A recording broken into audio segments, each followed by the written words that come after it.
इस खबर के प्रायोजक हैं एसआईपी एबेकस चित्तौड़नगर औरंगाबाद, कार्ड एवं प्रिंट हाउस निकट कोऑपरेटिव बैंक औरंगाबाद और चूल्हा चौकी क्लब रोड औरंगाबाद।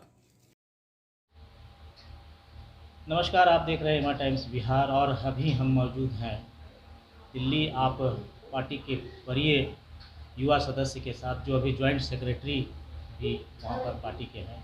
और अभी मैं चर्चा ये करने जा रहा हूँ कि पंजाब चुनाव में काफ़ी ज़बरदस्त शिकस्त विपक्षियों को आप पार्टी ने दिया है। और आज छठ पर्व की शुरुआत है, सांध्य अर्घ है, भगवान सूर्य का आराधना का समय है। वैसे में यहाँ पर इन्होंने भगवान की आराधना की है और आराधना के बाद क्या, ये मैं इनसे जानने की कोशिश करूँगा कि आराधना के बाद क्या बिहार जो विधानसभा आने वाला है उसमें फतह की कोई इनकी चांस है या कोई रणनीति है। मैं गौरव जी से पूछना चाहूँगा। गौरव जी, आपका बहुत बहुत धन्यवाद, बहुत बहुत शुक्रिया। आप औरंगाबाद आए, दिल्ली से चलकर पहली बार आए हैं। सबसे पहले छठ का पर्व है और हम ये जानने की कोशिश करेंगे कि छठ की महत्ता को कैसे आपने समझा। और दिल्ली से, जहाँ तक आमतौर पर ये देखा जाता है कि दिल्ली में ये पर्व नहीं होता है, यूपी, बिहार और झारखंड खास करके इस पर्व को मनाते हैं। लोक आस्था और लोक उपासना का पर्व है। तो क्या सोचकर यहाँ पर भगवान के पास आपने आए हैं, क्या आरजू, क्या मिन्नत आपने की है?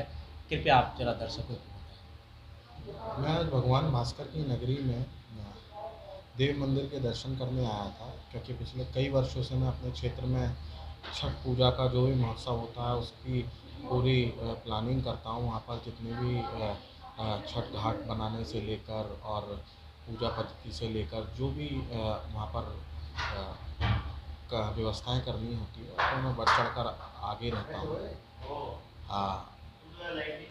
ये मैं आपकी बात यहाँ काटना चाहूँगा कि सिर्फ जो है छठ पर्व बिहार और झारखंड और यहाँ तक सीमित है, क्योंकि पूर्वांचल बिहार और झारखंड के लोग आज दिल्ली में भी बहुत संख्या में हैं।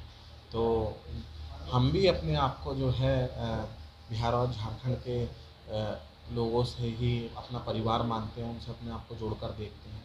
तो आज जो है छठ के पर्व पर मेरा यहाँ आना हुआ। मैंने यहाँ पर पूजा अर्चना की और अ, देव मंदिर में प्रार्थना की। सबसे पहले तो देश के अमन चैन के लिए, सुख शांति के लिए, कि आपसी सौहार्द और भाईचारा जो है हमारे देश में बना रहे।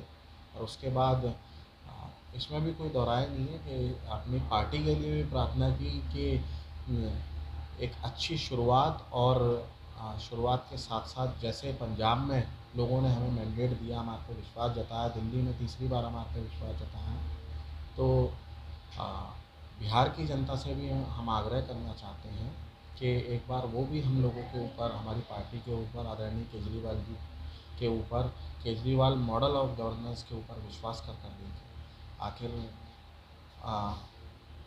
इतने समय से, इतने वर्षों से जो आज बिहार पिछड़ा हुआ है कई क्षेत्रों में, शिक्षा और स्वास्थ्य के क्षेत्र में तो बिहार बहुत ही पिछड़ा हुआ है।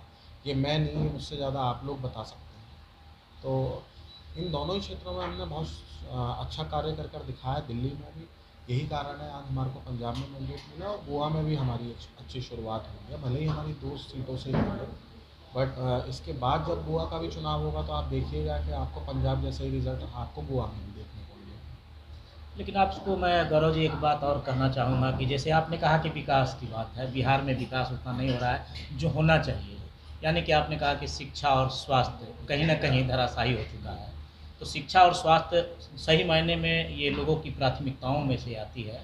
लेकिन एक बात यह भी जानने की आवश्यकता है कि यहाँ जंगल राज और मंगल राज की बात चला करती है, और अभी जो नीतीश कुमार की सरकार बनी है ये चौथे टर्म की है। तो कहीं न कहीं आम जनता यहाँ के जो है नीतीश सरकार पर, यानी कि नीतीश कुमार पर विश्वास करते हैं। एनडीए गवर्नमेंट अभी जो चल रही है उस पर विश्वास करते हैं। भले बीच में पार्टी का उलटफेर हुआ है, गठबंधन की कई तरह की मजबूरियां होती हैं, तो उसके तहत अभी भी एनडीए। तो ऐसे में जो विकास का फंडा नीतीश कुमार ने यहाँ स्थापित किया है, एनडीए सरकार जिसको दे रही है, अभी तो डबल इंजन की सरकार भी चल रही है, ऐसे में इस कॉकस को तोड़ने में आप कैसे सफल होंगे और क्या रणनीति अपनाएंगे कि आने वाले लोकसभा चुनाव या आने वाले विधानसभा चुनाव में आपकी पार्टी प्रमुखता से यहाँ उभर कर सामने आएगी? जब आपकी पार्टी की स्थापना हुई थी, उस वक्त से आप बिहार में प्रवेश किए हुए हैं और आपने उम्मीदवारों को भी खड़ा किया, लेकिन स्थिति चिंताजनक ही रही, आशा के अनुरूप आपका रिजल्ट नहीं आया। तो मैं आपसे ये जानना चाहूँगा अपने दर्शकों के लिए कि आप कौन सी ऐसी रणनीति लेकर आएंगे ताकि बिहार की जनता आप पर विश्वास करे। विपक्षी लोग तो पहले ये कहते थे कि आम आदमी पार्टी दिल्ली तक सीमित रहेगी। उन्होंने तो कहा था दिल्ली से कभी बाहर ही नहीं निकल सकती और दिल्ली में ही ख़त्म हो जाएगी बहुत जल्द। उनको तो कभी ये भी उम्मीद नहीं थी कि पंजाब में जो ऐसा कमाल कर कर दिखाएंगे, गोवा में भी शुरुआत हो सकता है किसी चीज़ में देरी लगती है। अजीत यादव जी को हमारे माननीय मुख्यमंत्री अरविंद केजरीवाल ने यहाँ की कमान सौंपी है अभी कुछ दिन पहले, उनको चुनाव प्रभारी बनाया है और आज तकरीबन 3 साल का कार्यकाल अभी यहाँ की सरकार का बचा हुआ है। 3 साल बाद यह चुनाव है।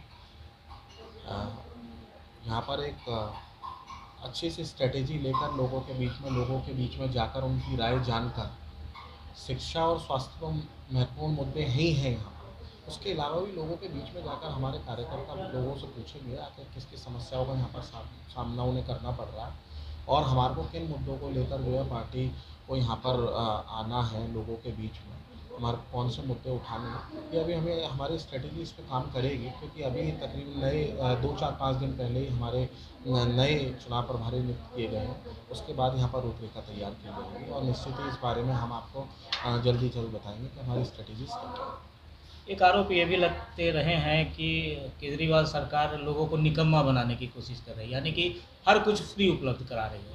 तो आमतौर पर जो ये देखा जाता है कि कार्य करने की जो टेंडेंसी लोगों की होती है वो समाप्त हो जा रही है। तो क्या ऐसा जो आरोप लगाया जा रहा है कि आप आम आदमी पार्टी का जो सिद्धांत चल रहा है तो लोगों को निकम्मा बनाने की कोशिश की जा रही है? ये सिर्फ विपक्षी कहते हैं और जिन लोगों ने सिर्फ और सिर्फ इन चीज़ों को मंत्रियों तक, नेताओं तक सीमित रखा था, ये सुख सुविधाओं को, तो मेरा मानना ये है कि हाँ, केजरीवाल जी कुछ नहीं दे रहे। केजरीवाल जी तो स्पष्ट कहते हैं ये आपका पैसा है, मैं सही तरीके से उसका इस्तेमाल कर रहा हूँ और जो बचता है वो मैं आपके ऊपर खर्च कर देता हूँ। उन्होंने करप्शन फ्री दिल्ली किया, जो पुल 300 करोड़ रुपए का बनता था कांग्रेस की सरकार में वो 150 करोड़ रुपए में बनाकर दिखाया। तो इस तरीके से जो भी पैसे बचे वो जनता की सुविधाओं के लिए खर्च किए जा रहे हैं और जनता के ऊपर खर्च किए जा रहे हैं। और विपक्षियों का तो काम कहना है, वो तो कुछ ना कुछ तो कहेंगे। आपके ऊपर ये भी आरोप लगे हैं कि जैसे आपने पंजाब चुनाव अभी जीता है, आपने वहाँ कांग्रेसों के ये क्या नाम है किसानों को समर्थन किया, यानी कि ये पूरी तरह से आपके द्वारा प्रायोजित की गई आंदोलन किसानों की आंदोलन थी, क्योंकि देश के अन्य हिस्सों में वो आंदोलन नहीं दिखा। और ये भी आरोप लगे हैं कि उसके माध्यम से आप खालिस्तानियों का सपोर्ट लिए हैं चुनाव जीतने के लिए। तो इसमें कितनी सच्चाई है? कौन बोल रहा है? विपक्षी लोग बोल रहे हैं सिर्फ, और तो कोई बोल नहीं रहा। और हमारे तो डंके की चोट पे हमारे मुख्यमंत्री ने कह दिया अगर आप मुझे गलत समझते हो, आप मानते हो मैं जो है खालिस्तानियों का समर्थन करता हूँ, मुझे जेल में डालो, मुझे बंद करो अगर आपके पास कोई सबूत है।